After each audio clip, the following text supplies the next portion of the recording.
ସାମ୍ବାଦିକଙ୍କ ଯୋଗୁଁ ଅନେକ ସମୟରେ ଲୋକଙ୍କୁ ନ୍ୟାୟ ଏବଂ ସରକାରୀ ସୁବିଧା ମିଳିପାରୁଛି। ଜନସ୍ୱାର୍ଥରେ ସାମ୍ବାଦିକମାନେ କାମ ଜାରି ରଖିବାକୁ କେନ୍ଦ୍ର ସାମାଜିକ ନ୍ୟାୟ ଓ ସଶକ୍ତିକରଣ ରାଷ୍ଟ୍ରପତି ପ୍ରତିଭା ଭୌମିକ ଆହ୍ୱାନ କରିଛନ୍ତି।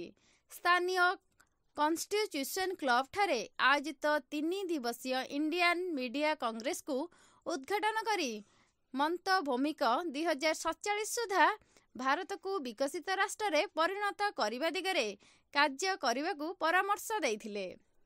କାର୍ଯ୍ୟକ୍ରମରେ ସମ୍ମାନିତ ଅତିଥି ଭାବେ ବରିଷ୍ଠ ବିଜେପି ନେତା ତଥା ରାଷ୍ଟ୍ରୀୟ ମୁଖପାତ୍ର ଡକ୍ଟର ସମ୍ବିତ ପାତ୍ର କହିଥିଲେ ଯେ ସାମ୍ବାଦିକମାନେ କୌଣସି ପରିସ୍ଥିତିରେ ତଟସ୍ଥ ରହିବା ଉଚିତ ନୁହେଁ। ମହାଭାରତ ଯୁଦ୍ଧର ଅବତାରଣା କରି ଦର୍ଶାଇଥିଲେ ଯେ ଯେଉଁଠାରେ ଧର୍ମ ରହିଛି ସେଇଠାରେ ହିଁ ରହିବାକୁ ପଡ଼ିବ ବୋଲି ଅର୍ଜୁନଙ୍କୁ ଭଗବାନ ଶ୍ରୀକୃଷ୍ଣଙ୍କ ପରାମର୍ଶ ରହିଥିଲା। ସାମ୍ବାଦିକମାନଙ୍କୁ ମୋର ପରାମର୍ଶ, ଧର୍ମ ଯେଉଁଠାରେ ଅଛି ତାର ସପକ୍ଷରେ କଲମ ଚାଳନା କରନ୍ତୁ। ସାମ୍ପ୍ରତିକ ପରିସ୍ଥିତିରେ ଧର୍ମର ଅର୍ଥ ହେଉଛି ସମାଜର ଅନ୍ତିମ ଧାଡ଼ିରେ ରହିଥିବା ଗରିବଙ୍କ ବିକାଶ। କେନ୍ଦ୍ରର ନରେନ୍ଦ୍ର ମୋଦି ସରକାରଙ୍କ ବିକାଶମୂଳକ କାର୍ଯ୍ୟକୁ ଜନତାଙ୍କ ନିକଟରେ ପହଞ୍ଚାଇବା ପାଇଁ ସାମ୍ବାଦିକମାନେ ଆଗେଇ ଆସିବାକୁ ଆହ୍ୱାନ କରିଥିଲେ। କାର୍ଯ୍ୟକ୍ରମରେ ସାମ୍ବାଦିକଙ୍କ ପାଇଁ ଉନ୍ମୋଚିତ ଲୋଗୋକୁ ପ୍ରଶଂସା କରିଥିଲେ ଯେ ଆଗାମୀ ଦିନରେ ଏହା ଗଣମାଧ୍ୟମର ପରିଚୟ ବନିବ। ଏଥିରେ ଛାପା, ବୈଦ୍ୟୁତିକ, ଡିଜିଟାଲ ଆଦି ସମସ୍ତ ଗଣମାଧ୍ୟମକୁ ସ୍ଥାନ ଦିଆଯାଇଛି। ଲୋଗୋ ନିର୍ମାଣ କରିଥିବା ଶିଳ୍ପୀ ପ୍ରଦ୍ୟୁମ୍ନ ଦାସଙ୍କୁ ଡକ୍ଟର ପାତ୍ର ସାଧୁବାଦ ଜଣାଇଥିଲେ।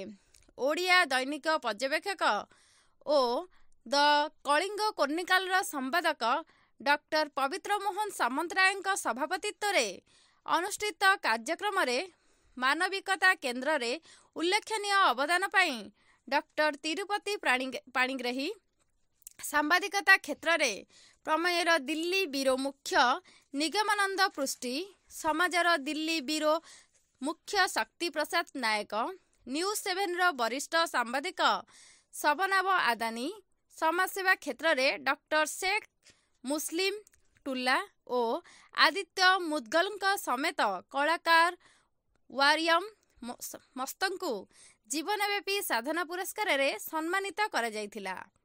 କାର୍ଯ୍ୟକ୍ରମର ଅନୁଷ୍ଠାନର ସଭାପତି ସଞ୍ଜୟ ଦାସ, ଉପସଭାପତି ରଜନୀକାନ୍ତ ସାମନ୍ତରାୟ, ସାଧାରଣ ସମ୍ପାଦକ ହୃଷିକେଶ ମହାନ୍ତିଙ୍କ ସମେତ ଦେଶର ବିଭିନ୍ନ ରାଜ୍ୟରୁ ଆସିଥିବା ଶତାଧିକ ଗଣମାଧ୍ୟମ ପ୍ରତିନିଧି ଉପସ୍ଥିତ ଥିଲେ। ପ୍ରଭାତ ପୃଷ୍ଟି ଧନ୍ୟବାଦ ଅର୍ପଣ କରିଥିଲେ। ବ୍ୟୁରୋ ରିପୋର୍ଟ, ପର୍ଯ୍ୟବେକ୍ଷକ, ଓଡ଼ିଶା।